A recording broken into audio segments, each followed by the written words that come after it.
So when you put the flute together, you want to make sure this hole is lined up with this first key.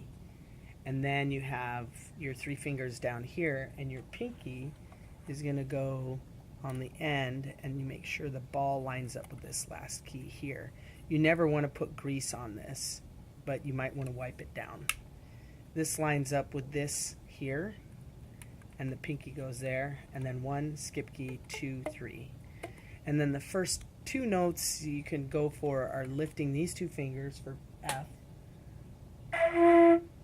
And don't worry so much if it's airy. And then B flat, which you take the other 2 fingers off here. And then you want to make sure your hand is in the shape of a C. And this one's in the shape of a C. And that the thumb is holding it up.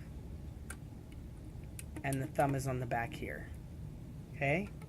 And then just practice putting the fingers on the keys. And then saying dim poo for the sound.